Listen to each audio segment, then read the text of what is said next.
আমার প্রিয় ভাইরা, আল্লাহর নবী বিশ্ব নবীজি বললেন, শোনো, একটুকু দুঃখ নাই, টেনশন নাই, কোনো চিন্তা হওয়ার কোনো কারণ নাই, চিন্তিত হওয়ার কোনো কারণ নাই। কথা দিচ্ছি আমি নবীজি, আল্লাহ রাব্বুল আমিনের বক্তব্য, নিশ্চয়ই আল্লাহর সাহায্য অতীব নিকটে। সুবহানাল্লাহ, জোরে কোন। আল্লাহ বলেন, ওয়ালা তাহিনু ওয়ালা তাহজানু ওয়া আনতুমুল আ'লাউনা ইন কুনতুম মুমিনিন। তোমরা ভয় পেও না, একটুকু চিন্তিত হয়ো না, দুঃখ করো না, হতাশ হয়ো না। তোমরা যদি মুমিন হও, তোমরাই বিজয় লাভ করবে। জিজ্ঞেস করতে চাই, আমরা মুমিন না কাফের? একটু গভীর মনোযোগ। আল্লাহর নবীর সাহাবী, বিশ্ব নবীর সাহাবী হযরত আবু হুরায়রা 629 খ্রিস্টাব্দ মোতাবেক 7ম হিজরিতে কলমা পড়েছেন।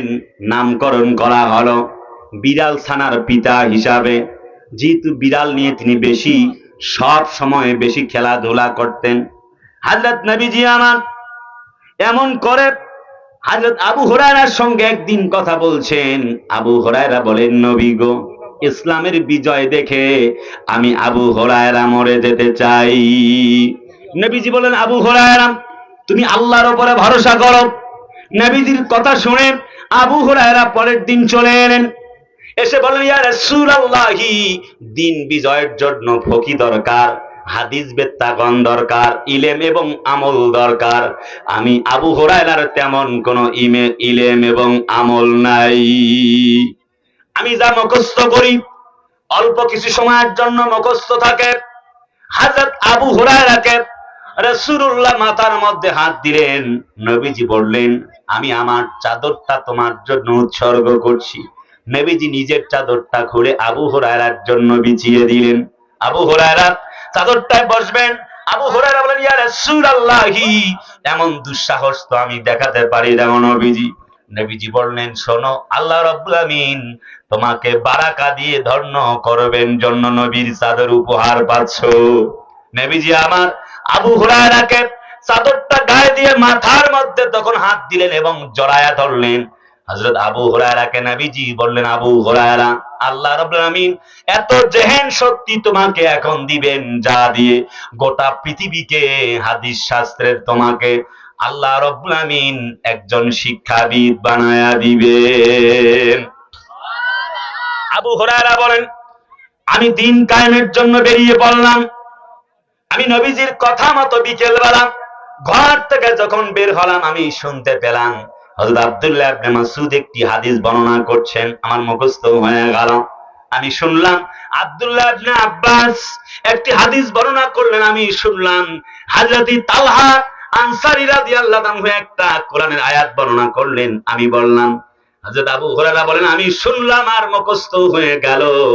আল্লাহ রাব্বুল আমিনের নবী যেন আল্লাহর দিন বিজয়ের বীর সেনানী হিসাবে আমাকে আল্লাহর কাছে কবুলিয়াতের নিয়ত করেছেন।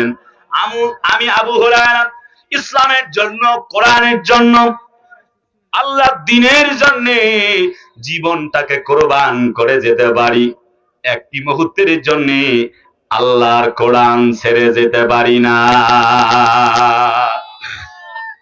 একদিন আবু হুরায়রা খুবই বেশি ক্ষুধার্ত। আবু বকর রাদিয়াল্লাহু আনহুর সাথে দেখা, কোনো কথা নাই, জিজ্ঞেস করলো না তুমি যে ক্ষুধার্ত কি খাবা। হযরত ওমর রাদিয়াল্লাহু আনহু দেখা দেন, তিনি কিছু বললেন না। নবীজির কথা ভাবলেন আবু হুরায়রা, বুঝতে পারছি যেই নবীজি আমাকে চাদর পর্যন্ত উপহার দেয়, ওই নবী আমাকে খাবার দিবে। সুবহানাল্লাহ কয় না? আল্লাহর পক্ষ থেকে মনে হয় বাজেট হয়ে যাবে। আবু বকর, ওমর, ওসমান, তোমরা খবর নিলে না। নবীজির সঙ্গে দেখা হয়ে গেল। হযরত আবু হুরায়রা বলেন, ইয়া রাসূলুল্লাহি, আমার গায়ে তো শক্তি নাই, ইসলামের জন্য আমার শক্তিটুকু আমি উৎসর্গ করতে চাই। তো নবী বলেন, এখন করো না কেন? আবু হুরায়রা চুপ করে বসে আছে। নবীজি বলেন, বুঝতে পেরেছি, খিদা লেগেছে। নবীজি আমার মসজিদে নববীতে বসা, এক পেয়ালা দুধ এলো বেশ একটা হাড়িতে করে। নবীজি বলেন, আবু হুরায়রা, আহলে সুপার 70 জনের বেশি সদস্য বৃন্দকে তুমি ডাকো, সবাইকে ডাকা হলো, দুধ পরিবেশন করা হলো। নবীজিকে আবু হুরায়রা মুখ ফুটে বলতে পারেন আমারে খাবার দেন না কেন? একটা পর্যায়ে হযরতে আবু হুরায়রা রাদিয়াল্লাহু তাআলা বলবেন ভাব, নবীজি বললেন সবার খাওয়া কি শেষ নাকি? আবু হুরায়রা বলেন জি গো নবীজি, সবার খাওয়া শেষ। আল্লাহর নবীজি, বিশ্ব নবীজি বললেন আবু হুরায়রা এবার তুমি পাতিল থেকে মুখ লাগিয়ে খাওয়া শুরু করো। আবু হুরায়রা খাওয়া শুরু করলেন, হযরত নবীজি খেলেন, সবার পেট ভর্তি হয়ে গেল। এক হাড়ি দুধ, ছোট্ট একটা হাড়ি বিশিষ্ট দুধ আল্লাহর নবীজি খেলেন, আবু হুরায়রা খেলেন, আহলে সুপার 70 জনের বেশি সদস্য আর সদস্যগণ খেলেন। জীবন পর্যন্ত আর ক্ষুধা লাগবে না এমন যেন ভাব হয়ে গেল। হযরত আবু হুরায়রা বলেন ইয়া রাসূলুল্লাহি, ভাবছিলাম আমি শুধু একা খেয়ে পেট ভরাবো, সবাই মিলে খেলাম, নবীজি খেলেন, আহলে সুপার সদস্যগণ তারাও ক্ষুধার্ত ছিলেন, তারাও খেলেন, সবাই পেট ভর্তি করে খেলাম, এখন পর্যন্ত এক হাড়ি দুধ শেষ হয়ে যায় নাই। নবীজি বললেন আবু হুরায়রা এখন আল্লাহর জন্য নিজেকে প্রস্তুত করো। হযরত আবু হুরায়রা বললেন ইয়া রাসূলুল্লাহি ওয়া তুজাহিদুনা ফি সাবিলিল্লাহি বিআমওয়ালিকুম ওয়া আনফুসিকুম যালিকুম খায়রুল লাকুম ইন কুনতুম তা'লামুন। আবু হুরায়রা তুমি এই আয়াত তেলাওয়াত করছো কেন? হযরত আবু হুরায়রা বলেন নবী গো, ইন্নাল্লাহ আশতারা মিনাল মুমিনিনা আনফুসাহুম, আল্লাহ জান আর মালের বিনিময়ে জান্নাতের মালিক বানায় দিবেন গো নবীজি। এক মুহূর্ত কোনো টেনশন নাই, কোনো ভয় নাই। আমার শরীরের এই দেহ তাজা মোটা, আমার প্রাণ আল্লাহর জন্য উৎসর্গ করেছি। এখন আপনি যদি আমাকে যুদ্ধের ময়দানের জন্য ফয়সালা করেন, আমি আবু হুরায়রা ইসলামের জন্য একবার নয়, যদি আমার জীবন চলে 100 বার জীবন কোরবান করতে পারি, একটি মুহূর্তের জন্য আল্লাহর কোরআন ছাড়তে পারি না। জোরে কন্যা সুবহানাল্লাহ। প্রিয় ভাইরা আমার, হযরতে আবু হুরায়রা রাদিয়াল্লাহু তাআলা আনহু আল্লাহর নবীজির সাহাবী এত বেশি নির্যাতিত হলেন, একটি মুহূর্তের জন্য ফিরে আসলেন না, কামব্যাক করলেন না। নবীজিকে চিৎকার মেরে মেরে ডাকলেন গো নবীজি, আমি তো গুলি খেয়েছি, আহত হয়েছি। হযরত আবু হুরায়রা নবীজির দিকে তাকিয়ে তাকিয়ে লম্বা করে চিৎকার করে বলছেন গো নবীজি, আমি একবার নয়, দুবার নয়, ইসলামের জন্য 1000 বার শহীদ হতে পারি, একটি মুহূর্তের জন্য ঘরে ফিরে যেতে পারি না। সুবহানাল্লাহ, জোরে কোন।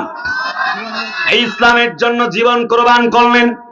এমন অনেক কোরআনওয়ালা আছে, কোরআনের পাখিরা আছে, কথা কয় না, ঠিক কিনা বলেন? আমি আর লম্বা বেশি খুব একটা করতে চাইব না। প্রায় রাত 11টায় উঠে সব কথাও বলা যায় না, একটু গভীর মনোযোগ। বিশ্ব নন্দিত, জননন্দিত একজন আলেম ছিলেন আমাদের মাঝে, কোরআন থেকে যিনি বক্তব্য পেশ করতেন, তার বক্তব্য শুনলে যেন মনে হতো আল্লাহ পাকের পক্ষ থেকে কোরআন নাজিল হতেছে। আমাদের বিশেষ অতিথি মহোদয় উনি বলেছেন কিন্তু যে সাইদি সাহেব গোটা পৃথিবীতে তিনি এত বড় একজন বিখ্যাত আলেম ছিলেন। উনি বলেছেন ওনার মুখ থেকে 20 নম্বর আলেম ছিলেন গোটা পৃথিবীর মাঝে। আহা, জননন্দিত একজন বক্তা, যার বক্তব্য শুনে টেন্ডারবাজ, চান্দাবাজ, হাইজাকার, চোর ডাকাত পর্যন্ত ভালো হয়ে যেত।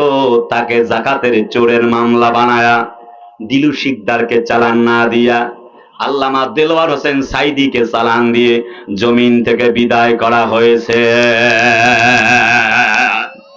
কোরআনের পাখিটা 50 বছর কোরআন বলেছেন, 13টা বছর জেলখানার কুঠিতে বন্দী ছিলেন, জীবন দিয়ে চলে গেল।